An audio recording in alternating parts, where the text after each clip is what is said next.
இணையதள நண்பர்களே, புகைப்பட கலைஞர்களே, வியாபார தொடர்பாளர்களே, இந்த தயாரிப்பாளரின் அழைப்பு ஏற்று இங்கு வருகை தந்துள்ள அவருடைய உறவினர்களே, நண்பர்களே அனைவரையும் வரவேற்கிறோம். அடுத்ததாக இன்னைக்கு கொஞ்சம் காலதாமதம் ஆயிடுச்சு, அதனால எல்லாரும் கொஞ்சம் மன்னிச்சுக்குங்க. வழக்கமாக 6:30 மணி இல்லை 7க்குள்ள ஆரம்பிச்சிருவோம். ஸோ இங்கே வந்து சிறப்பு விருதாக வருகை தந்துள்ள தமிழ்நாடு திரைப்பட இயக்குநர்கள் சங்கத்தின் செயலாளர் பேரரசு அவர்களே, வனிதா விஜயகுமார் அவர்களே, இன்னொரு படத்திற்கு இங்கே வரவேற்பு வழங்க வந்திருக்கிற தயாரிப்பாளர் செல்வகுமார் அவர்களே, பவர் ஸ்டார் சீனிவாசன் அவர்களே, தமிழ் திரைப்பட தயாரிப்பாளர் சங்கத்தின் இணை செயலாளர் சௌந்தரபாண்டியன் அவர்களே, உங்கள் அனைவரையும் வருக வருக என்று வரவேற்கிறோம். இந்த படம் வந்து வைஜெயந்தி ஐபிஎஸ்ங்கிறது ஒரு ஏற்கனவே விஜயசாந்தி நடித்த ஒரு மிகப்பெரிய ஹிட்டான படம். அந்த வி ஃபார் விக்டரிங்கிறதுனால மறுபடியும் வனிதா விஜயகுமார் இதில் நடிச்சிருக்கிறதுனால மறுபடியும் இந்த படம் பெரிய ஹிட் ஆகும். நீங்கள் சைலண்டாக இருக்கிறத பார்த்தா உங்கள் மனசுக்குள்ளேயே வாழ்த்துறீங்கன்னு நினைக்கிறேன். வினோத்குமார் வந்து நம்ம நீண்ட நாள் நண்பர். அவர் இந்த படத்தில் கொஞ்சம் கூடவே இருந்து எல்லாம் முடிச்சிருக்கிறாரு. அவர் தமிழ்நாடு ஃபுல்லாக ரிலீஸ் பண்ணுறதுக்கான ஏற்பாடு பண்ணிட்டு இருக்கிறாரு. ஸோ அவருக்கு உறுதுணையாக நம்ம இன்னைக்கு சனிக்கிழமை நான் கருப்பு பண்ணி நினைச்சிட்டு வந்த விஜய் வந்து கூட இருக்கிறாரு. ஸோ அவருக்கும் ஒரு கைத்தட்டல் போட்டிங்கன்னா 2 பேருமே நல்ல தேட்டராக பார்த்து போடுவாங்க. இந்த மாதிரி படங்களுக்கு வந்து நீங்கள், அதாவது பத்திரிகையாளர்கள் வந்து, ஊடக நண்பர்கள் வந்து மிகப்பெரிய சப்போர்ட்டாக இருக்கணும். ஏன்னா இன்னைக்கு இருக்கிற சூழ்நிலையில் பொதுவாக ஒருத்தர் சொல்லுவாங்க, சான்ஸ் கேட்டு வர்ற ஒரு டைரக்டர் வருவார், முதல்ல சான்ஸ் கேட்டு நடந்து வருவார். படம் எடுக்க ஒரு தயாரிப்பாளர் காரில் வருவார். படம் முடியும் போது படம் ரிலீஸ் அப்போ பார்த்தீங்கன்னா சான்ஸ் கேட்டு வந்த ஒரு காரில் போவார், காரில் வந்த தயாரிப்பாளர் நடந்து போவார். இன்னைக்கு அந்த சூழ்நிலை இருக்குது. இப்படிப்பட்ட ஒரு சூழ்நிலையில் இவ்வளோ துணிச்சலாக படம் எடுத்திருக்காங்கன்னா முதல்ல இந்த தயாரிப்பாளர் நம்ம பாராட்டணும். நம்ம ஏன்னா சினிமா வந்து இன்னைக்கு வந்து அதுக்கான வேலைகள்லாம் நடந்துட்டு இருக்கு. இப்போ இன்னைக்கு கூட நேற்று கூட பெப்சி கூட வந்து உட்காந்து பேச்சுவார்த்தை நடத்திருக்காங்க தயாரிப்பாளர் சங்கத்தில். ஸோ இன்னும் கொஞ்ச நாள் ஒரு 3 வருஷத்துக்கு வந்து எல்லாமே தியாக மனப்பான்மையோட படத்தில் ஈடுபாட்டோட இருந்தால் தான் அடுத்த ஒரு லெவலுக்கு சினிமா போகும். ஏன்னா இன்னைக்கு வந்து மக்கள்கிட்ட வந்து உள்ளங்கையில் படம் வந்துருச்சு, மொபைலில் பார்க்க ஆரம்பிச்சிட்டாங்க. தேட்டரில், ஆனால் ஃபாரின்லாம் பார்த்தீங்கன்னா மறுபடியும் தேட்டரில் போய் படம் பார்க்க ஆரம்பிச்சிட்டாங்க. ஏன்னா இந்த மாதிரி பார்க்குறது வந்து கண்ணுக்கு பெரிய கெடுதல், மூளைக்கு பெரிய பாதிப்புன்னு இப்போ ஆராய்ச்சியில் கண்டுபிடிச்சு சொல்லியிருக்கிறாங்க. ஸோ நீங்கள் எதாக இருந்தாலும் ஃபோனை அவசியத்துக்கு மட்டுமே யூஸ் பண்ணிங்கன்னா நல்லாயிருக்கும். 24 மணி நேரமும் அந்த வாட்ஸ்அப்பை பார்த்துக்கிட்டு படங்களை பார்த்துட்டு இருந்தீங்கன்னா நீங்களே காசு கொடுத்து அழிச்சுக்கிற மாதிரி இருக்கும். ஸோ இந்த மாதிரி படங்கள் வந்து தேட்டரில் போய் படம் பாருங்க. இப்போ தேட்டரில் கட்டணங்களும் குறைக்கிறதுக்கான ஏற்பாடு நடந்துட்டு இருக்குது. அதே மாதிரி பார்க்கிங்க்கு வந்து கட்டணத்தை குறைக்கிறதுக்கு ஏற்பாடு பண்ணிட்டு இருக்காங்க தயாரிப்பாளர் சங்கத்திலேருந்து. ஸோ இனிமேல் வந்து சின்ன படங்களுக்குன்னு டெய்லி நூல் ஷோ கொடுக்கறதுக்கு ஒரு ஏற்பாடு பண்ணிட்டு இருக்கிறாங்க. தமிழ்நாடு ஃபுல்லாக 11 மணி காட்சி மட்டும் சின்ன படங்களுக்குன்னு, அதாவது சிறு முதலீடு தயாரிக்கப்பட்ட சிறப்பான படங்களுக்குன்னு ஒரு பேச்சுவார்த்தை நடந்துட்டு இருக்குது. ஸோ இனிமேல் வந்து ஒரு மாற்றத்தை நோக்கி சினிமா போயிட்டு இருக்குது. அதுக்காக எல்லா அமைப்பு தலைவர்களும் வந்து உட்காந்து தன்னலம் கருதாது பேசிட்டு இருக்கிறாங்க. ஏன்னா இப்போ இன்னைக்கு எல்லா செக்டார்ல இருக்கிறவங்க பார்த்தீங்கன்னா எல்லாமே தயாரிப்பாளர்கள் தான் இருக்காங்க. தமிழ் திரைப்பட தயாரிப்பாளர் சங்கம் எல்லாமே ப்ரொடியூசர்ஸ் தான். ஆனால் நடிகர் சங்கத்தில் பார்த்தீங்கன்னா தலைவர் நாசரும் தயாரிப்பாளர் தான், செயலாளர் விசாலும் தயாரிப்பாளர் தான். 24 யூனியன் அடங்கிய பெப்சியோட தலைவர் ஆர்கே செல்வமணியும் ஒரு தயாரிப்பாளர் தான். அதே மாதிரி எழுத்தாளர் சங்கத்தில் தலைவராக இருக்க கே பாக்கியராஜும் ஒரு தயாரிப்பாளர் தான். இயக்குனர் சங்கத்தில் இருக்கிற நம்ம ஆர்வி உதயகுமாரும் தயாரிப்பாளர் தான். ப்ரொடக்ஷன் மேனேஜர் யூனியனில் தலைவராக இருக்க பாலகோபியும் தயாரிப்பாளர் தான். ஸோ அதே மாதிரி பார்த்தீங்கன்னா சின்னத்திரை இயக்குனர் சங்க தலைவராக இருக்க ஹரிராஜனும் தயாரிப்பாளர் தான். ஸோ எல்லா இடத்துலையும் நீக்கமர நிறைஞ்சிருக்காங்க தயாரிப்பாளர்கள். ஸோ இந்த தயாரிப்பாளர்கள் நல்லா இருந்தால் தான் ஒரு காலத்தில் திரையுலக பிரம்மாக்கள் என்று அழைக்கப்பட்ட இந்த தயாரிப்பாளர்கள் சில சிக்கலுக்கு ஆளாயிருக்கிறாங்க. அதை சரி பண்ணணும். அதை தொழில்நுட்ப கலைஞர்களும் நடிகர்களும் சேர்ந்து அதை சரி பண்ணுறதுக்கான பேச்சுவார்த்தை நடந்துட்டு இருக்கு. திரையரங்கு உரிமையாளர்கள் கூட நடக்குது, விநியோகர் கூட நடந்துட்டு இருக்குது. ஸோ மீண்டும் சினிமா மிக செழிப்பாக வளரணும். அதுக்கு இந்த வைஜெயந்தி ஐபிஎஸ் ஒரு மிகப்பெரிய உதாரணமாக இருக்குன்னு ஒரு நம்பிக்கையோடு உங்கள் கைத்தட்டலோடு விடைபெறுகிறேன். நன்றி, வணக்கம். இந்த படம் மாபெரும் வெற்றி அடையணும். நான் அந்த வைஜெயந்தி ஐபிஎஸ் அப்போ வரும்போது விஜயசாந்தி அம்மா நடிக்கும் போது அந்த படம் ஃபர்ஸ்ட் எங்கள் ப்ரொடியூசர் தான் பண்ணுறாரு. அந்த முதல் இந்த ப்ரிவியூ பார்த்தேன் நான். அதே மாதிரி இந்த படத்துக்கு ஆடியோ வந்து வந்திருக்கு. இந்த படம் பெரிய வெற்றி வரும். வாழ்த்துறேன். நன்றிங்க. கண்டிப்பாக தேவைப்படும். ஸோ திஸ் மூவி எனக்கு சூஸ் பண்ண ப்ரொடியூசர் வினோத்குமார் சாருக்கு நான் வெல்விஷராக இருந்து ஒரு ஸ்டெப்பாக எனக்கு சொல்லி கொடுத்தாரு. ஸோ தேங்க்யூ சார், பர்சனலாக thank you for that. This movie first film, so support பண்ணுங்கள், இன்னும் பெட்டராக வரும்னு பார்க்குறேன். தேங்க்யூ. வந்து இறங்கினா மட்டும்தான் இன்னைக்கு தயாரிப்பாளரை நாங்கள் வாழ முடியும். ஏன் என்றால் அவ்வளவு ரொம்ப எப்படி சொல்றது தெரியல, உயிரோட செத்துக்கிட்டு இருக்கிறோம். ஏன்னா இது மாதிரி நேரத்தில் தினகர் போன்றது என் தம்பி 2S என்டர்டைன்மெண்ட் ரிலீஸ் பண்றப்ப என்னோட தம்பி கசின் தான் வினோத்குமார். ரொம்ப அழைப்புக்கு ஏற்றதுக்கு நான் வரலன்னு சொன்னேன், இல்லைன்னா நீங்க வந்தேன்னு சொன்ன அப்படி சரி தம்பின்னு வந்தேன். இருந்தாலும் பத்திரிகையாளர்கள் அனைவருக்கும் சொல்றேன், கலைங்கிறது வந்து சாதாரண விஷயமே அல்ல. இன்னைக்கு இருக்கிற தமிழ்நாடு உலகத்தில் இருக்கிற எல்லா விஐபிகளும் நிர்ணயிக்கக்கூடியது வந்து கலைத்தாய் விஷயம். ஆனா அந்த இதுல வந்து ஒரு தயாரிப்பாளர்கள்லாம் இன்னைக்கு நாங்களாம் ரொம்ப மோசமான நிலையை அடைந்துகிட்டு இருக்கோம். இதை மாத்துறதுக்கு தெய்வத்துக்கிட்ட நாங்க வேண்டிக்கிறோம். கண்டிப்பா மாறும் என்று நாங்க நம்பிக்கையுடன் மீண்டும் இந்த திரை உலகத்துக்கு நாங்க படம் பண்ணிக்கிட்டே இருப்போம். என்ன தவறால் என்ன பிரச்சனைகள் சங்கடங்கள் வந்தாலும் நாங்கள் படத்தை பண்ணுவோம் என்று இந்த இடத்துல சத்தியம் பண்ணி சொல்றோம். இதுக்கு கலைத்தாய் மட்டும் காப்பாற்றணும். அது மனித ரூபத்தில் இருக்கிற எல்லா தெய்வங்களாம் உங்களை கைகூப்பி கேட்டுக்கிறோம். எல்லாரும் ஒத்துழைத்து இந்த தயாரிப்பாளர்களையும் மற்றும் திரை உலகத்தை காப்பாற்றுங்கள் என்று கேட்டுக்கொண்டு இந்த படம் வெற்றி பெற என்ற வாழ்த்துக்கள். சரி, நன்றி, வணக்கம். தாய்மார்களே, சகோதர சகோதரிகளே, உங்கள் அனைவருக்கும் இந்த மாலை இனிய வேலையில் உங்களை வாழ்த்துறேன்.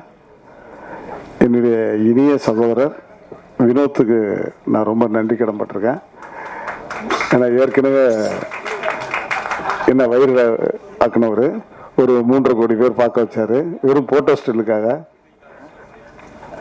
வேற யாரும் இல்லை, என்னுடைய ரொம்ப நெருங்கின தோழி வனிதா அவர்கள் பிக்கப்புங்கிற படத்தில் நான் நடிச்சிருக்கோம்.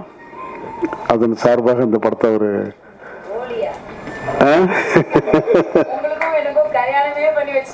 பார்த்தீங்களா, நான் சொல்ல நினைச்சு சொல்லிட்டாங்க, பரவாயில்ல, அது அப்படியே நடக்கட்டும், அது ஒன்றும் பிரச்சனை இல்லை.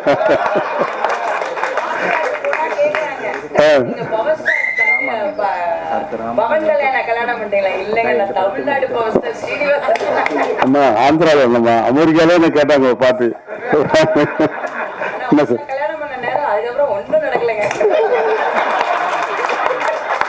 இங்க டைம் இல்லையா? டைம் இருந்தா தானே வேணும் நடக்கிறதுக்கு. நீங்களும் தாய்லாந்து போறீங்க, நானும் இங்கிட்டு போறேன். ஒரு டேட் பிக்ஸ் பண்ணிக்கோ, ஒரு அனிமன் போயிட்டு வந்துடும். இந்த ஆடியோ லாஜில் நான் ரொம்ப வைஜெயந்தி ஐபிஎஸ்ன்னு சொன்னேன், யார் தம்பி நடிக்கிறா அப்படின்னா இந்த மாதிரி வனிதா நடிக்கிறான்னு ரொம்ப சந்தோஷமாயிடுச்சு. என்னையும் கூப்பிட்டாரு, நீங்களும் போலீஸ் ஆஃபீஸராக நடிகன்னு. நான் சொன்ன வேணாம் தம்பி, போலீஸ்லாம் பார்த்து சலிச்சிட்டேன், மிலிட்ரி கேரக்டர் இருந்தால் சொல்லு, அந்த மாதிரி கேரக்டர்னா கொடுத்தம்பின்னா சரின்னு இருக்காரு. மற்றும் என்னுடைய இணைய நண்பர் விஜய் முரளி வந்து ரொம்ப நான் மதிக்கக்கூடிய ஒரு மனிதர். இன்னைக்கு சினிமாவில் நான் நிற்கிறேன்னா அவர் தான் ஒரு பேஸ் மட்டும். அந்த அளவுக்கு என்னை வந்து நிறைய வாய்ப்புகள்லாம் வாங்கி கொடுத்து என்னை சினிமாவில் ஆர்வத்தை தூண்டிங்க அவர் தான். அவருக்கு என்னுடைய வாழ்த்துக்களை. அடுத்தது டாக்டர் தினகரன், அவர் லைஃப் லைன் ஹாஸ்பிட்டலில் இருக்கார். ரொம்ப திறமையான அற்புதமான டாக்டர். எனக்கு பல முறை வந்து ட்ரீட்மெண்ட்லாம் அவர் தான் பார்த்தாரு. கைராசான டாக்டர் அவர். அவருக்கு என்னுடைய வாழ்த்துக்கள். அப்புறம் இனிய நண்பர் சகோதரர் பேரரசுக்கு நான் நன்றி கடன்பட்டிருக்கேன். மற்றும் செல்வகுமார், நிறைய பேர் இங்கே வந்திருக்கிறாங்க. இவங்களுக்கு எல்லாருக்கும் நெஞ்சார மனதார வாழ்த்துக்கள். சவுந்தருக்கு என்னுடைய நெஞ்சார மனதார வாழ்த்து சொல்லணும். அந்த அளவுக்கு அவர் ஒரு ப்ரொடியூசர் கவுன்சில் ஒரு தூணாக இருக்கார். கண்டிப்பாக எல்லாமே நல்லது நடக்குங்கிறது நம்பிக்கை இருக்குது. வினோத் வந்து இந்த படத்தில் வந்து ரொம்ப போராடி முயற்சி பண்ணியிருக்காரு. நிறையா தடவை அவர் பாவம் தள்ளாடி இருக்காருன்னு நினைக்கிறேன். அதே மாதிரி மனோஜ்குமார் டைரக்ட் பண்ணியிருக்காரு இந்த படத்தை. பார்க்கும்போது நல்லா இருக்குது. சாங்கு வந்து ரொம்ப பிரமாதமாக நம்ம அண்ணன் சங்கர் கணேஷ் பாடியிருக்காரு. ஐயோங்கிறாரு படத்தை ஆரம்பிக்கும் போது பண்ணுறாரு. எனக்கு பயந்துட்டு என்னடா அப்படி பேசுகிறாரு பாடுறாருன்னு. படம் வெற்றி பெற என்னுடைய வாழ்த்துக்கள்.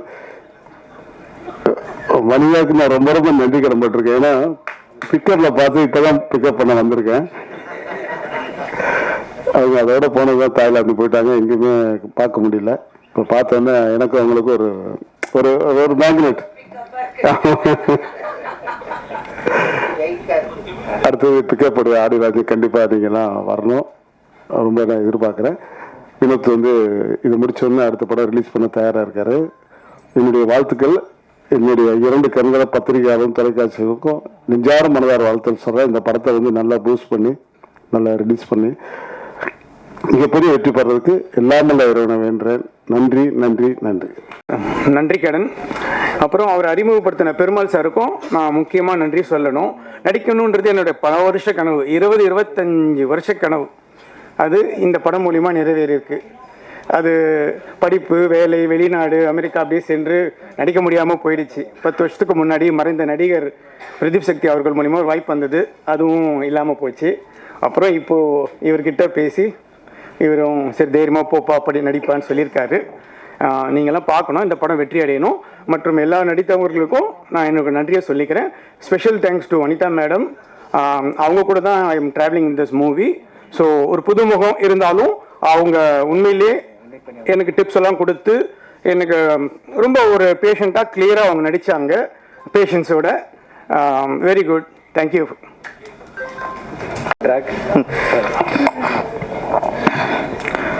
அனைவருக்கும் வணக்கம். இங்கே ரூம் போட்டு தான் கொஞ்சம் வசதியாக இருக்கும் போல இருக்கு. அதே நேரம் இங்கே தான் இருக்கணும். வைஜெயந்தி ஐபிஎஸ். இந்த படத்தில் வந்து பவர் ஸ்டார் வந்து அவர் நடிக்கலை. நான் ரொம்ப யோசிச்சு வந்தேன், அவர் நடிக்காத படத்துக்கு வரமாட்டாருன்ட்டு. இதுக்கே வந்தாருன்ட்டு இப்போ தெரிஞ்சு போச்சு. பிக்கப் பண்ண வந்திருக்காரு. படத்துக்காக இல்லை, வனிதா படத்துக்காக வந்திருக்கிறாரு. வனிதா மேடம் உஷாரா இருங்க, கவுத்துருவாங்க. ரொம்ப நீங்க தாய்லாந்து கூட ரொம்ப ஃபீல் பண்ணிட்டார் அவரு. ஆமா ஆமாம்மா, எங்களுக்கு பொறாம பேசுறதுல பாதி வார்த்தை பிக்கப் பிக்கப் பிக்கப் தான். சொச்ச வார்த்தை தான். நம்ம விஜயமுரளி, பேரரசு, 5-6 பேரு தான். ஆந்திராவில் ஒரு ஆட்சி மாற்றம் ஏற்பட்டுச்சு. அதுக்கு முக்கிய காரணமே பவர் ஸ்டார் தான். பவர் ஸ்டார் பவன் கல்யாணம் தான் அங்கே ஒரு ஆட்சி மாற்றத்துக்கு முக்கியமான காரணம். இங்கே ஒரு பவர் ஸ்டார் இருக்காரு, வேஸ்டாக இருக்காரு. ஏதாவது பண்ணு, சும்மா ரத்தத்தின் உடன்பிறப்புகளை சும்மா மேலே பேசினா போதுமா? ஏதாவது ஒரு வழி பண்ணுங்க ஆட்சி மாற்றத்துக்கு. பிக்கப் பண்ணுறதுல இருந்தா நல்ல சேவை பண்ணுங்க பவர் சார். இதுதான் நல்ல விஷயம் அவருக்கு. ஆமாம். ஆனால் இங்கே நிறைய பேர் ஊரில் தான் ஒரு பொண்ணுக்கு கல்யாணம் வைக்கிறதுக்கு ஒரு புரோக்கர் இருப்பாங்க, கல்யாண புரோக்கர் இருப்பாங்க, ஐயர்லாம் இருப்பாங்க. இங்கே அதெல்லாம் தேவையில்லை, நம்மளாலே போதும். ஒரு ஆர்டிஸ்ட் நடிகர்னா ஒரு 10 பேருக்கு கல்யாணம் வச்சுருவாங்க. இவங்களும் விவாதம் பண்ணி விட்டுருவாங்க, ரெண்டுலாம் அதில் பண்ணிடுவாங்க. அப்படின்னா அந்த பிக்கப்னு ஒரு டைட்டில் வச்சு நடிச்சிங்களா ஒரே வைரல். அதில் தான் நீங்கள் வைரல் ஸ்டார்னு உருவாயிட்டாங்க இன்னைக்கு வனிதா மேடம்.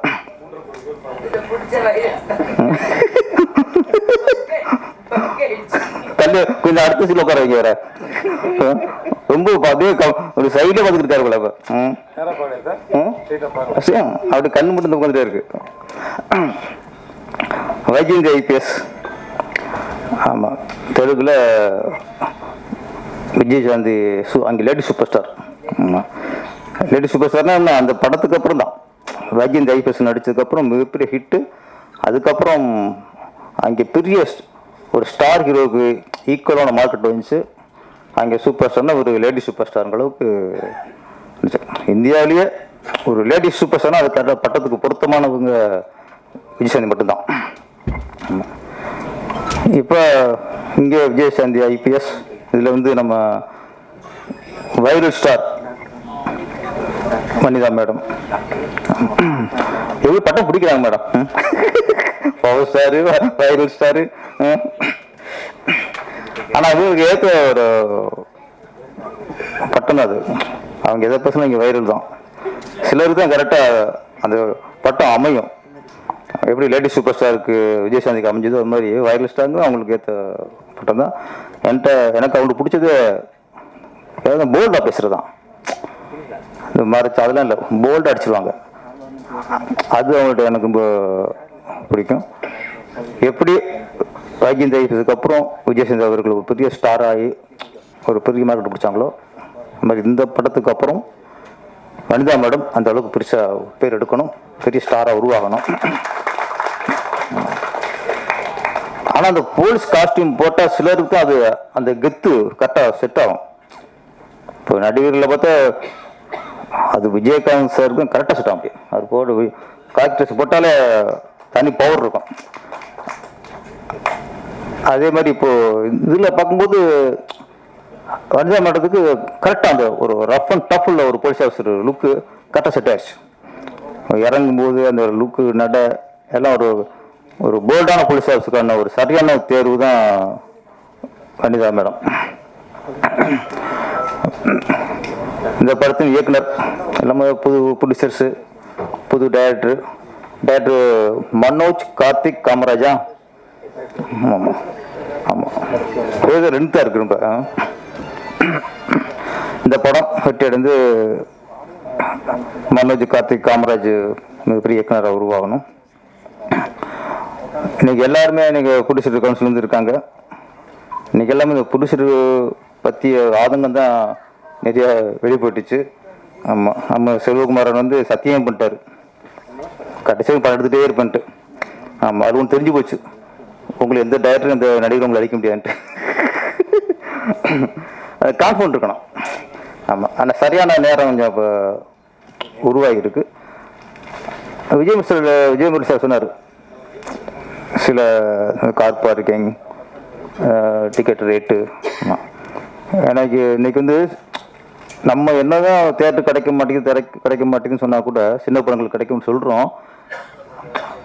ஒரு உண்மையை புரிஞ்சுக்கணும், சின்ன படங்களுக்கு தேட்டருக்கு ஆடியன்ஸ் வர்றதில்லை. அந்த உண்மையை தெரிஞ்சுக்கிட்டு தான் நம்ம மூவ் பண்ணணும். தவிர தேட்டர் கிடைக்கலன்னு எப்படி நம்ம தேட்டரே குறை சொல்ல முடியாது. முந்தான ஒரு படம், சின்ன படம், வெறும் 12 பேர் வந்திருக்காங்க, காட்சியை கேன்சல் பண்ணாங்க. அதுக்கடுத்து அந்த தேட்டர் எப்படி சின்ன படங்களுக்கு கொடுப்பாங்க? ஒரே உண்மை அப்படின்னா, இன்னைக்கு சினிமாங்கிறது ஏழைக்கானது இல்லை. ஏழைகள் வந்து நினைச்ச நேரத்தில் போய் படம் பார்க்கறதுக்கான ஒரு சூழ்நிலை இல்லை. அதுதான் மேட்ரு. இப்போ ஒன்று கேண்டீன் ஏர்போர்ட்டில் தான் ஒரு டீ வந்து 80 ரூபா 100 ரூபான்னு வைப்பாங்க, பாப்கார்ன் வந்து 150 ரூபா வைப்பாங்க ஏர்போர்ட்டில். அப்போ ஏர்போர்ட்டுங்கிறது வசதியானவங்க, ஃப்ளைட்டில் போகிறவங்க, அவங்களுக்கானது வச்சாங்க. இப்போ தேட்டர் இதுக்கு அதே ரேட்டில் பாப்கார்ன் விலை, டீ விலை. தேட்டருக்கு போகிறோம்னா இப்போ பணக்காரன் கோடிசனா போகிறான், உழைக்கலாம் அதிகம் போகிறான். கோடிசனம் பூரா தேட்டரில் ஹோம் தூர படம் பார்க்குறான். இங்கே நம்ம விளைவிக்கும் போது சொல்கிறேன், எதுக்கு கூட்டம் வரணும் அதை கொஞ்சம் ஆராயணும். அது கொஞ்சம் ஆராய்ச்சி தான் இன்றைக்கி கார் பார்க்கிங்லாம். ஏன்னா கார் பார்க்கிங் ஒரு டிக்கெட்டு 180 ரூபா.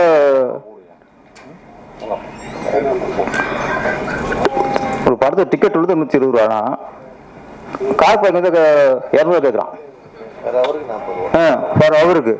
அப்போ ஒரு படம் பார்க்குற மனுஷனுக்கு விட கார் பார்க்கில் காருக்கு ரேட்டு ஜாஸ்தி.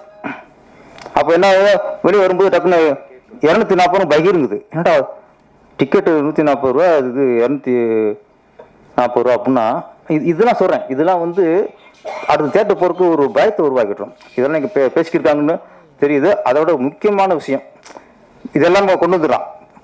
டிக்கெட் ரேட்டு, அப்புறம் ஏழைகளை பார்க்குறதுக்கான ஒரு தேட்டர் வசதிகள் எல்லாமே ப்ரொடியூசர் நினச்சா கொண்டு வர முடியும். ப்ரொடியூசருக்கு ஃபுல்லாக எல்லோரும் ஒற்றுமையாக இருந்தால் கண்டிப்பாக சாதிக்க முடியும்.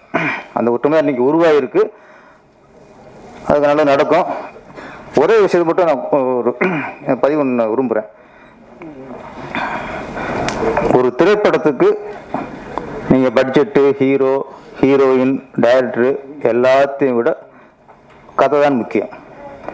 ஒரு கதை நல்லா இருந்தால் தான் அது எவ்வளோ ஸ்டாராக இருந்தாலும் படம் ஓடும். அது உண்மை இல்லையா? உண்மை. அப்போ கதை தான் இங்கே தயாரிப்பாளர், கதை தான் இங்கே ஹீரோ, கதை தான் இங்கே டைரக்டர், கதை தான் மக்களை கவர்ந்து இழுக்கக்கூடிய ஒரு சக்தி. அதுக்கு முக்கியத்துவம் கொடுக்கணும், பஸ் யோசிக்கணும். நீங்கள் டிக்கெட்டு, கேண்டீனு, கார் பார்க்கிங் அதெல்லாம் விடுங்க, அதை சரி பண்ணிடலாம். இந்த கதைக்கு முக்கியத்துவம் கொடுக்குறோமா? கதை முடிவு பண்ணுறது யாரு? நான் சொல்கிறேன், இன்னைக்கு ஹீரோ கைக்குள்ள போயிடுச்சு. அது உண்மை, ஒத்துக்கணும். நம்ம ஹீரோ கையில் போயிடுச்சு. ஒரு இயக்குனர்கிட்ட ஒரு ஹீரோ கதை கேட்டவுடனே என்ன பண்ணாங்க, அடுத்து அந்த புருஷருக்கு ஃபோன் பண்ணி இந்த டேட் நான் கதை கேட்டிருக்கேன், கதை ஓகே, நாளைக்கு வரவழைச்சு நீங்கள் அட்வான்ஸ் வாங்கிங்க அப்படிங்க. அட்வான்ஸ் கொடுத்துருங்கிறாங்க. அந்த ப்ரொடியூசர் கதை கேட்குறாரா? கேள்வி. ப்ரொடியூசர் கதை கேட்டு அவருக்கு பிடிச்சிருந்தா தான் படம் பண்ணுறாரா? ஒன்றே ஒன்று, ஒரு சாபக்கேடு, ஒரு பெரிய ஹீரோ கால்ஷீட் கொடுத்துட்டா அவர் கதை ஓகே பண்ணிட்டாருன்னா அந்த கதை பிடிச்சிருக்கோ பிடிக்கலையோ அதெல்லாம் பிரச்சனையே இல்லை. அந்த பிடிச்ச படம் முடிச்சு ஆகணும். உண்மை என்னண்ணே? ஹீரோக்கள் தீர்மானிக்கிறாங்க. ஆமாம், தீர்மானிச்சிட்டாங்க. அப்போ ஒரு அந்த தரப்புல கதையை கேட்டு வேற கதையை கேட்டுக்கலாமன்னா அடுத்த பிடிச்ச கால்ஷீட் போயிடுது. ஓகே, அப்புறம் பண்ணிக்குவோம், வேற கதை செலக்ட் பண்ணுவோம் அப்படி இந்த அந்த டைரக்டரை இன்னொரு பிடிச்சி அனுப்பிடுவாங்க. இதெல்லாம் நடக்குது என்ன? அப்போ இங்கே சினிமாவுக்கு கதை தான் முக்கியம். அந்த கதைக்கு யார் அதை டிசைட் பண்றது? சார், பெரிய ஸ்டார் ஒரு 30-40 படம் பண்ண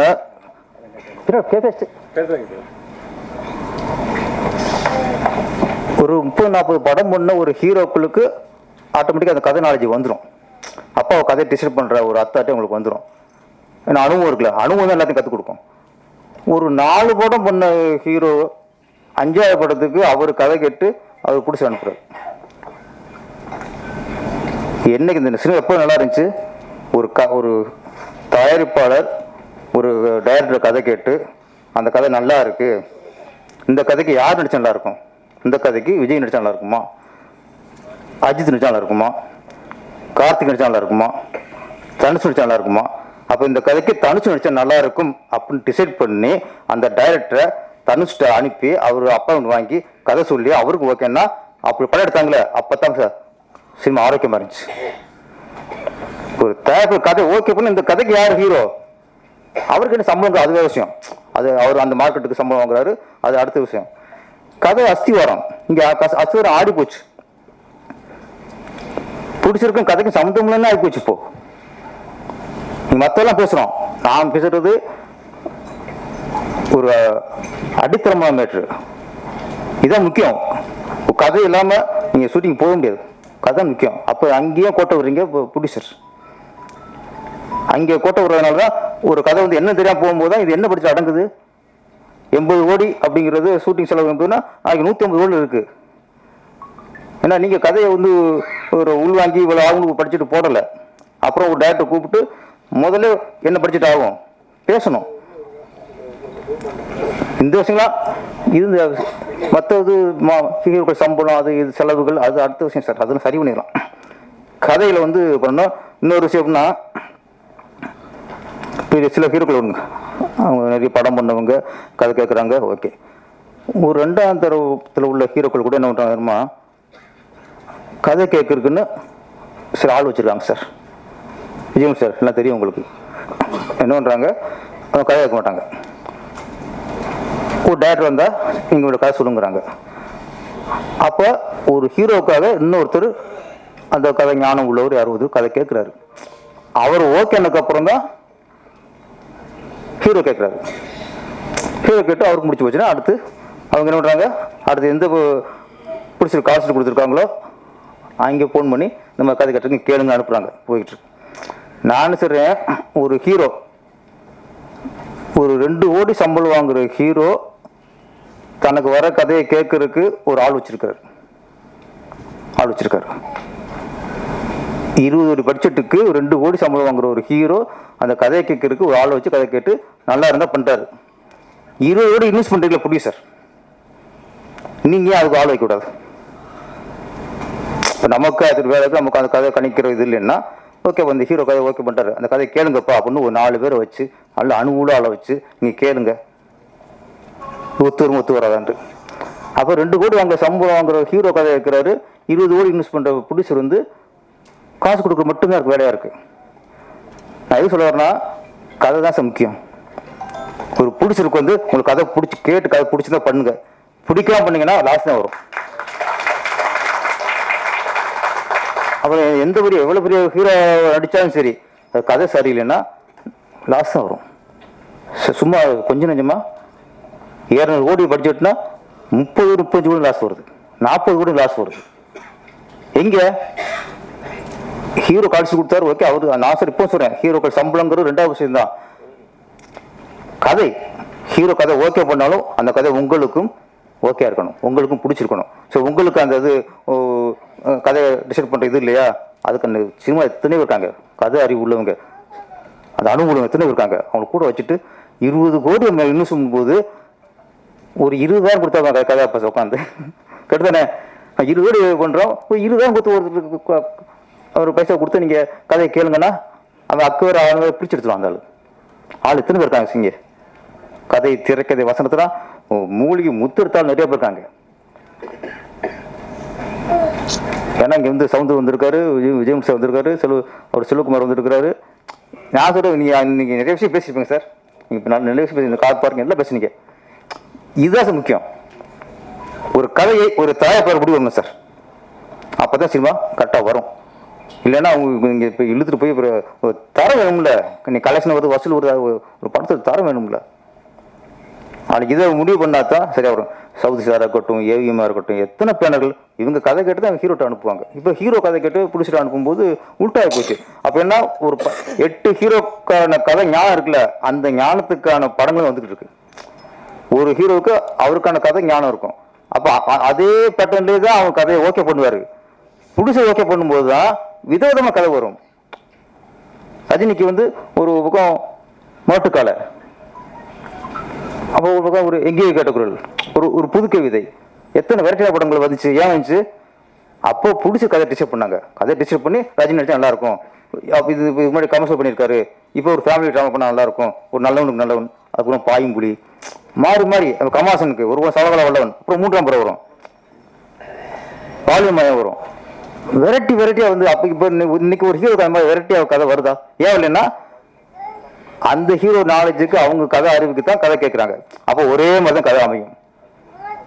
ஒரு தயாரிப்பில் கேட்டால் தான் ஒரு ஸ்பான்சர் அந்த தயாரிப்பில் ஹீரோவுக்கு சொல்கிறேன், ஹீரோவுக்கு நல்ல விஷயம்னா அவங்க நன்மைக்கு என்னன்னா நீங்கள் ஃபஸ்ட்டு புதுசு கதை கேளுங்க. அப்போ தான் உங்களுக்கு கதை வெரைட்டியாக வெவ்வேறு சேனலில் வரும். நீங்கள் கதை கட்டினீங்கன்னா அது ஒரே சேனலில் வந்துட்டு இருக்கும். இன்னைக்கு ஆபத்து தான் சார், இன்னைக்கு சரியான கதை வர்றதில்லை. ஒரு படம் பூரா ஒரு வன்முறை ஜாஸ்தியாக போச்சு, கஞ்சா விற்கிறது, போதை பொருள் கடத்துறது. ஏன்னா கதை தயாரிப்புல சைடில் இல்லை, கதை முடிவு பண்ணுறது அவங்க சைடில் இல்லை. இதுதான் ஃபர்ஸ்ட் அஸ்திவாரம். கதையை டிசைட் பண்ணுற உரிமையை ஃபர்ஸ்ட் தயாரிப்பாளர் வந்து கொண்டு வரணும். சிறிய படங்கள் நிறைய படம் நிறைய வருது, நல்ல படங்கள்லாம். ஏன்னா அங்கே தயாரிப்பாளர் கதை முடிவு பண்ணுறாங்க.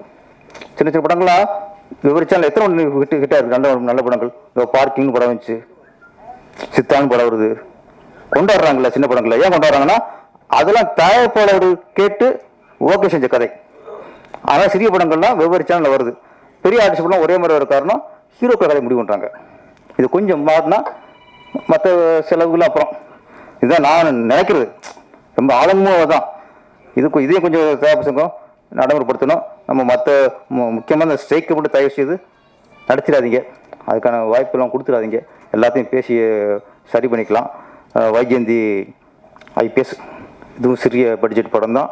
கண்டிப்பாக நல்ல ஒரு தெரியுது, ஒரு பாலியலுக்கு எதிரான ஒரு கதைன்னு தெரியுது. இந்த சூழ்நிலை இந்த மாதிரி கதைகள் நிறையா வரணும், மக்களுக்கு விழிப்புணர்வு உண்டாக்கணும்.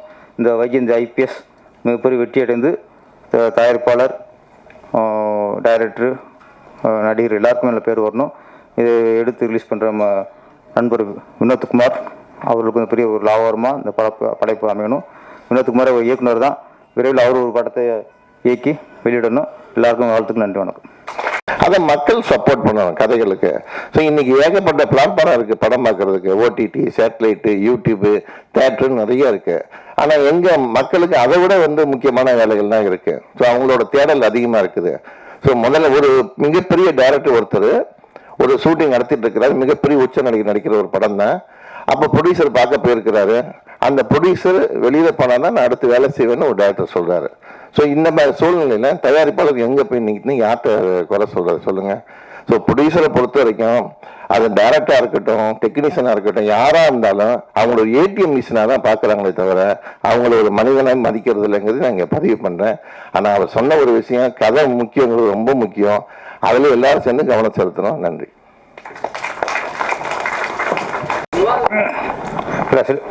அது ஒரு விஷயத்தை உடச்சிட்டோம்னா அதை தெளிவுபடுத்திடணும். விஜய் சார் சொன்னது நான் வந்து எதிர்ப்பு தெரிவிக்கல, நான் அதை முழுமையாக நான் ஏற்றுக்கிறேன். ஏன் இயக்குனர் வந்து பிடிச்சிட மதிக்கலைன்னா நீங்கள் அவர்கிட்ட கதை கேட்கல சார். நீங்கள் அவர்கிட்ட கதை கேட்டு நீங்கள் ஓகே பண்ணி அதுக்கப்புறம் ஹீரோட்ட அனுப்பியிருந்தா அவங்க மதிப்பாங்க. ஒரு ஹீரோட்ட போய் ஒரு டைரக்டர் ஒரு படம் பண்ணியிருக்காரு, 6 சம்பளம் 1 கோடி வாங்கியிருக்காரு, அந்த படம் கொஞ்சம் சுமாராக வெட்டி அடைஞ்சிருச்சு. அந்த டைரக்டர் போய் ஒரு ஹீரோட்ட காசு வர்றாரு, பெரிய ஹீரோட்ட கதை ஓகே ஆயிடுச்சு. உடனே ஹீரோ போன் பண்ணி நாளைக்கு டேரக்டர் வருவார், அட்வான்ஸ் கொடுத்துருங்கிறப்பல. இப்போ அட்வான்ஸ் சம்பளம் பேசுகிறாங்க. 1 கோடி வாங்கின அந்த டைரக்டர் 15 கோடி கேட்குறாரு. ஏன்? ஹீரோ கதை ஓகே பண்ணிட்டார். ஒரு பெரிய ஹீரோ கதையை ஓகே பண்ண ஒரே காரணத்துக்காக ஒரு 5 கோடி கேட்டாருன்னா எப்படி நீங்க அதுக்கு ஒத்துக்கிறீங்க? ஃபர்ஸ்ட் 1 கோடி வாங்கிருக்கியா, இப்போ பெரிய ஹீரோ படம் 4 கோடி வாங்கிக்கோ, 5 கோடி வாங்கிக்கோ. அதான் அப்போ என்ன பண்றா, நம்ம ஹீரோவுக்கு பயப்படுறோம்ல. எங்கே வர நம்ம வந்து கேட்க சம்பளம் கொடுத்து ஒரு அவாய்ட் பண்ணிட்டோம்னா ஹீரோ கோச்சுக்குவாரோ, காசு கொடுக்க மாட்டாரோ அப்படின்னு அந்த பயம் வருவாங்க. அங்கேதான் சார் டேரக்டருக்கு உங்களை மதிக்க மாட்டேங்கிறாங்க. டேரக்டர் மட்டும் நான் போய் சொல்றேன், ஒரு ஸ்பாட்டுக்கு ப்ரொடியூசர் போனா அங்கே உள்ள சில ஆளுக்கு இவரு இங்கே வராரு, யாரு அத்தனை பேருக்கு சோறு போடுறான். இருந்தாலும் அத்தனை பேர் அன்னைக்கு பேட்டை வாங்குறது அவர் காசுங்க. அத்தனை பேருக்கு அது பிடிச்சி சம்பளம் கொடுக்குறாங்க. அவர் ஸ்பாட்டுக்கு போனா இவரு எங்கே வராருங்கிறாங்க. நடக்கலையா? நான் டேரக்டர் தானே, இதை நான் நேரத்தை பேசுவேன். அப்ப எவ்வளவு ஒரு அவமானம் ஏன் நடந்துச்சு? ஒரு ப்ரொடியூசர் யாருமே மதிக்கிறல. ஏன் ஹீரோக்களும் மதிக்கிறது இல்லை, டைரக்டரும் மதிக்கிறது இல்லை, டெக்னீஷியனும் மதிக்கிறது இல்லை. அப்ப அதுக்கு ஒரு காரணத்தை கண்டுபிடிக்கணும். நம்ம மரியாதை நம்மளே இழந்துக்கிறத உண்மையை தவிர அதை மதிக்கலைங்கிறது உண்மை இல்லை. அதான் பேசுங்க. மரியாதை வந்து நீங்க கேட்டு வாங்குறது இல்லை. நீங்க அந்த ஸ்ட்ரிக்ட் பண்ணுங்க, கரெக்டா எல்லாம் நீங்க சரி பண்ணுங்க. முதல்ல ஒரே என்னுடைய நோக்கம் தான், ஹீரோவே கதை கேட்டு உங்களை அனுப்பட்டும். அந்த கதை நீங்க கேட்டு உங்களுக்கு பிடிச்ச பண்ணுங்க சார். அதான் சார். டைரக்டர் பேரரசு அவர்களுக்கு நிறைய சொல்லுமே அழைக்கணும்.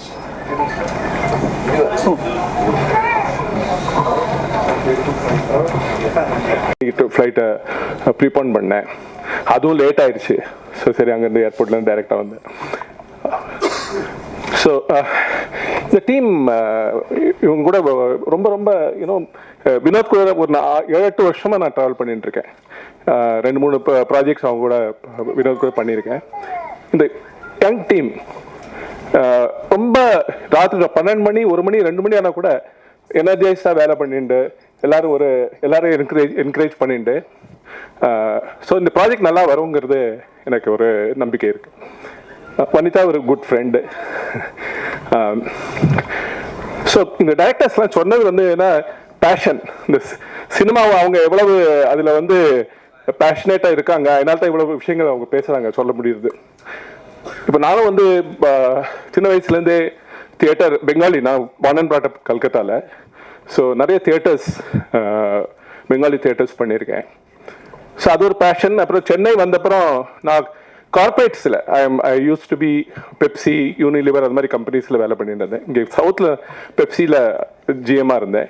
அந்த டைமில் தான் எனக்கு அந்த சினிமா ஆப்பர்ச்சுனிட்டிஸ் வந்தது. ஆக்சுவலி ஒரு ஆக்சிடென்ட் தான். இந்த பசுல்லா ரோடில் நடந்து போயிட்டு இருக்கும்போது ஒரு கார் வந்து ஒரு பக்கத்தில் வந்தது. டிரைவர் எங்க சார் என்ன உங்களை பார்க்கணும் அப்படின்னாரு. ஸோ உள்ள பார்த்தேன்னா ஒருத்தர் வந்து தாடியோட உட்காந்துருந்தாரு. சார் அங்கே ஆஃபீஸ்க்கு வந்துருங்க சார், இன்னைக்கு தான் ஈவினிங் இந்த நம்பர் இந்த கான்டாக்ட் பண்ணி ஆஃபீஸ்க்கு வந்துருங்க அப்படின்னா.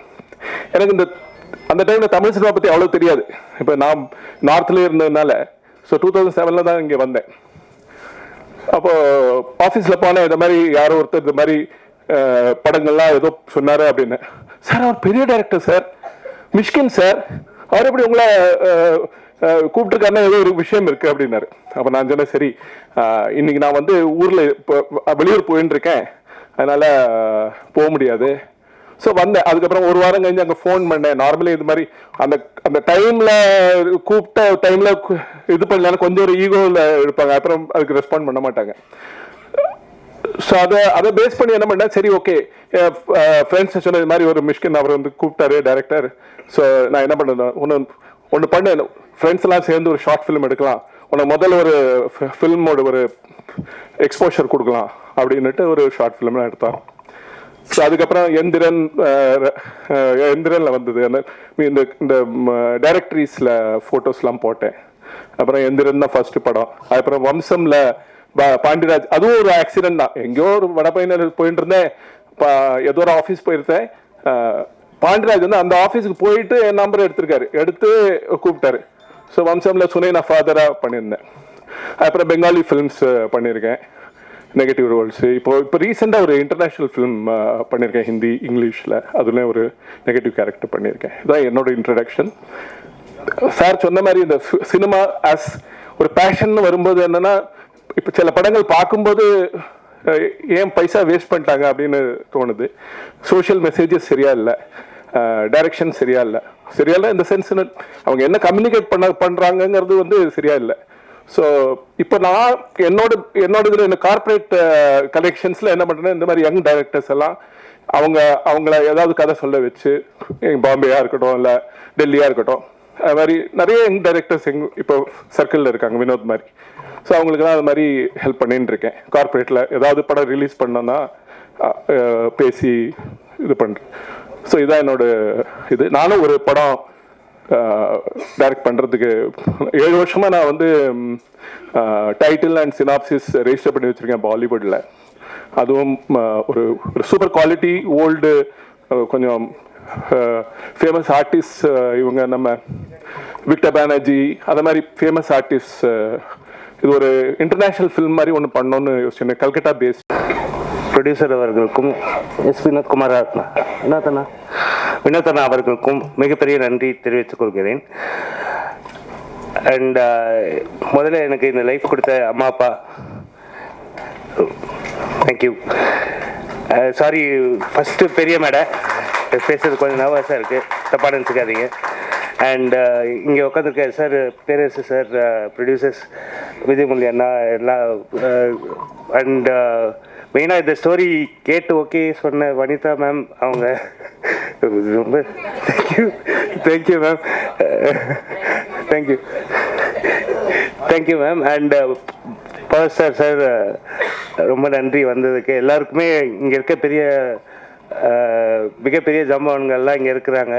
அண்ட் அதோட மிகப்பெரிய ஜாம்பவான் சங்கர் கணேஷ் சார், அவர் என்னோட படத்துக்கு வந்து இசையமைக்கிறார் அப்படின்னும் போது எனக்கு என்ன சொல்கிறதுனே தெரியல. முதல்ல நான் சங்கர் கணேஷ் சார் வந்து வினோதனா டைரக்ட் பண்ண படத்தில் நான் அவருக்கு ஏடியாக ஒர்க் பண்ணும்போது நேரில் பார்த்துருக்கேன். அண்டு அப்படியே பார்த்து பழக்கம்.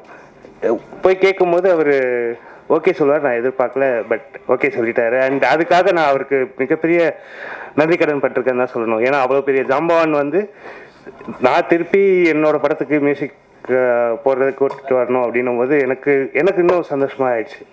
அண்ட் இங்கே வந்த மீடியா பீப்புள், ப்ரெஸ் எல்லாருக்குமே வந்து ரொம்ப பெரிய தேங்க்ஸ். எனக்கு வேற என்ன சொல்கிறதுன்னு பெரிய வார்த்தை இல்லை, சாரி. ரொம்ப உலர்னாலும் ப்ளீஸ், ஓகே. அண்ட் இந்த படத்தில் ஒர்க் பண்ண என்னோட க்ரூ மெம்பர்ஸ் அனைவருக்கும் ஓகேவா, ரொம்ப தேங்க்யூ கைஸ். நீங்கள் எல்லாமே இந்த படம் என்னால் பண்ண முடிஞ்சிருக்காது. அண்ட் லாஸ்ட் 4 to 5 days வந்து எவ்ரி ஒன் ஆஃப் தெம் வந்து ரொம்ப ஹார்ட் ஒர்க் பண்ணியிருக்காங்க. டே அண்ட் நைட் ஒர்க் பண்ணி இந்த ஆடியோ லான்ச் வந்து நடக்கிறதுக்கு ஹெல்ப் பண்ணியிருக்காங்க. And for that thank you. And thank you very much for coming everyone. Thank you.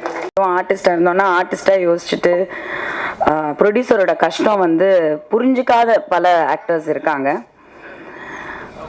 Maximum அப்படி தான் இருக்காங்க. அது வந்து பெரிய உச்ச நடிகராக இருக்கணும்னு அவசியம் இல்லை, பெரிய ஒரு ஸ்டாராக இருக்கணும்னு அவசியம் இல்லை.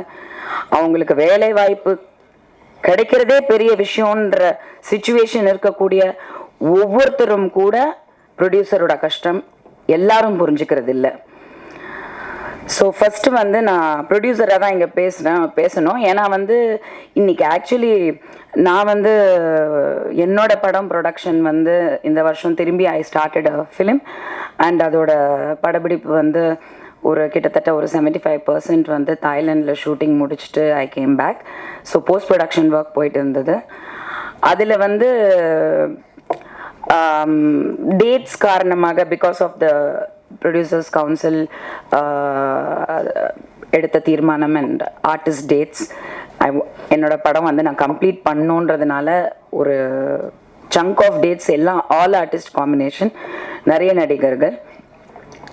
ஸோ அந்த சூழ்நிலையில் வந்து எனக்கு மண்டேலேருந்து நான் இப்போ ஸ்டார்ட் பண்ணோம் அண்ட் டிஸ்கஷன் வந்து தீவிரமாக because it's like I didn't plan it, கொஞ்சம் சேஞ்சஸ் ஆச்சு. எடிட் பார்த்துட்டு ஒரு பெட்டர் வெர்ஷன் க்ரியேட் பண்ணோம். ஸோ அந்த சுச்சுவேஷனில் வந்து சத்தியமாக இன்றைக்கி வந்து எனக்கு இங்கே வர்றதுக்கான இது வந்து ரொம்ப கஷ்டமான ஒரு சுச்சுவேஷன். அண்ட் நான் யூஸ்வலாக எல்லா ப்ரெஸ் மீட்டுக்கும் வருவேன். உங்களுக்கு தெரியும், நான் நடிக்கலைன்னா கூட என்னை கூப்பிட்டா ப்ரொடியூசர்ஸை சப்போர்ட் பண்ணுறதுக்கு, டைரக்டர் சப்போர்ட் பண்ணுறதுக்கு ஐ வில் கம். ஆனால் இன்னைக்கு வந்து நானே வந்து நடித்த படத்துக்கு நான் வர முடியுமான்ற ஒரு சுச்சுவேஷனில் இருந்தேன். Very very important work because அது வந்து வெரி க்ரூஷியல். என் பணம் நான் போட்டிருக்கேன், என் பொண்ணு பணம் போட்டிருக்கா. ஸோ அந்த சுச்சுவேஷனில் அப்புறம் நான் நினச்சேன் இருக்கிற பிரச்சனையில் இப்போது நம்ம இத்தனை நாள் ஒழுங்காக கான்டாக்டில் இருந்தோம், கரெக்டாக இதில் பார்த்து நான் போகலன்னா என்னை காலி பண்ணிடுவாங்க. At any cost I have to be there for my producer and for my director and for my film. So இன்னைக்கு வந்து அது ரொம்ப முக்கியமாக நான் சொல்லணும்னு நினைக்கிறேன். அண்ட் அந்த ப்ராப்ளம்ஸ் எல்லாருமே வந்து இப்போது இந்த மாதிரி ப்ரெஸ் மீட் வந்து இப்போது கம்ப்ளைனிங் ஸ்டேஜ் ஆயிடுச்சு. எல்லாரையும் கம்ப்ளைண்ட் பண்ணுற அளவுக்கு பிரச்சனைகள் ஜாஸ்தி ஆயிடுச்சு. அது என்ன சொல்கிறது, அது நமக்கு தான் அசிங்கம். ஏன்னா பார்க்குற மக்கள் என்ன நினைப்பாங்க, இப்போ ஒரு கம்பெனி நடத்துகிறாங்க, ஒரு கார்ப்பரேட் நடத்துகிறாங்கன்னா அவங்களோட பிரச்சனைகள்லாம் எல்லாத்தையும் வெளியில் வந்து மக்கள்கிட்ட சொல்கிறது இல்லை. அந்த பிராண்ட் இமேஜ் ரொம்ப முக்கியம். அப்படி இருக்கிற இந்த சினிமாவில் வேறு வழி இல்லாமல் இந்த அளவுக்கு வந்து வாய்ஸ் அவுட் பண்ணுற அளவுக்கு ப்ரொடியூசர்ஸ்க்கு பிரச்சனையாக இருக்குது அப்படிங்கிறது நானும் ஒத்துக்கிறேன். நானும் அந்த பாடுபடுறேன். உண்மையாக சொல்கிறேன், இட்ஸ் நோ ஜோக். நானும் ஒரு ஆர்டிஸ்ட்டு தான். ஆர்டிஸ்டாக யோசிப்பேன், ஒரு ஆர்டிஸ்ட் டேட் வாங்கி நம்ம கேன்சல் பண்ணக்கூடாது, அவங்களுக்கு அந்த வாய்ப்பு வந்து வேற ஒரு படத்துக்கு அவங்க கொடுத்துருக்கலாம். ஆர்டிஸ்டாகவும் யோசிக்கிறனால நான் நிறைய யோசிப்பேன். ஆனாலும் அதை மீறி எல்லாரும் அப்படி யோசிக்கிறது இல்லைங்கிறது மட்டும்தான் இங்கே பிரச்சனை. எனிவே ஐ விஷ் இந்த situation changes. Coming back to the film, அதான் இந்த கதை கேட்குற விஷயம் சொன்னாங்க. நான் எப்போவுமே எல்லா ப்ரெஸ் மீட்லேயும் சொல்லுவேன், எனக்கு கதை நான் கேட்குறது இல்லை, நான் என்னோட லைன். ஏன்னா நான் வந்து எடுத்தோடனே வந்து மேடம் நீங்கள் தான் ஹீரோயின், நீங்கள் தான் மெயின் லீட் பண்ணுறீங்க, கதை கேட்குறீங்களா அப்படின்னு. ஆக்சுவலி வந்து இப்படி பை மிஸ்டேக் ஆக்சிடென்டலாக கதை கேட்காத ஒரு ஹேபிட் ஒன்லி. என்னோட கேரக்டர் என்ன, எத்தனை நாள் ஷூட்டிங், ஓகே என்ன கெட்டப், அதில் கான்சென்ட்ரேட் பண்ணி நான் சின்ன படங்களும் ஒத்துக்கிறேன். அவங்க பட்ஜெட்டுக்கு என்ன அவங்களால கொடுக்க முடியுன்றதுக்கு I really go down and accept. Because அவங்களுக்கு நம்ம வேணும், அந்த கேரக்டருக்கு வேணும், அந்த படத்துக்கு ஒரு வேல்யூ ஆட் ஆகும்னு அவங்க நம்புறதே வந்து இன்னைக்கு இருக்கிற சினிமா இண்டஸ்ட்ரியில் வந்து மிகப்பெரிய பெருமையாக நான் நினைக்கிறேன். ப்ரொடியூசர்ஸை தேங்க் பண்ணுறேன். டைரக்டர்ஸ் வந்து நம்மளை அந்த கேரக்டருக்கு வந்து செலக்ட் பண்ணுறதே வந்து ஒரு மிகப்பெரிய பெருமையாக நான் நினைக்கிறேன். அப்படி இருக்கும்போது அந்த லிஸ்ட்ல ஒரு சில படங்கள் நான் சொன்னேன், ஐ திங்க் ஒரு ஃபியூ ஃபிலிம்ஸ், அதில் Thandupalayam also was one. Just வந்து 2 நாள் ஒர்க் பண்ணுங்கன்னாங்க, பார்த்தா போஸ்டர்ல நான் தான் பேச நிற்கிறேன். ஐயோ இது எப்படி நடந்ததுன்னு. அந்த மாதிரி தான் வந்து ஆக்சுவலி வந்து வினோத் எனக்கு வினோதை தெரியும். வினோத் தான் வந்து ஃபர்ஸ்ட் இந்த படத்துக்கு பேசினாரு. பிக்கப் படத்தில் வந்து பவர் ஸ்டாரும் நானும் வந்து பண்ணுறோம். அந்த படத்தோட ப்ரொடியூசர் வந்து வினோத். ஸோ அப்போது இந்த மாதிரி வந்து ஒரு படம் நான் பண்ணுறேன் நடுவில், அதில் வந்து நீங்கள் ஒரு கேரக்டர் பண்ணணும் தான் சொன்னார். நான் சொன்னேன் சொல்லுங்கள் அப்படின்னா, அந்த போலீஸ் யூனிஃபார்மை நான் எந்த நேரத்தில் தைச்சேனோ தெரிலங்க, அந்த ஒரு போலீஸ் யூனிஃபார்ம் வச்சு 10 படம் முடிச்சிட்டேன். ஆனா சீரியஸா அதை போடும் போதெல்லாம் ஒரு பயங்கர, அதாவது அது அப்படி தைச்சு ஐ காட். நான் வந்து ஒரு ப்ரொடியூசர் சொன்னார் இந்த மாதிரி வந்து ஃபர்ஸ்ட் ரோல் வந்து அந்த போலீஸ் யூனிஃபார்ம் வந்தப்போ சொன்னார், மேடம் உங்கள் மெஷர்மெண்ட்ஸ் வந்து நான் காஸ்டியூமர் எடுத்துக்க சொல்கிறேன்னு. நான் சொன்னேன் இல்லைங்க எவ்வளோ செலவாகும் அதுக்கு அந்த காஸ்டியூம் தைக்கிறது, because I know it is expensive. அது சாதாரண ட்ரெஸ் கிடையாது. ஸோ அப்பா நிறைய ரோல்ஸ் பண்ணியிருக்காங்க.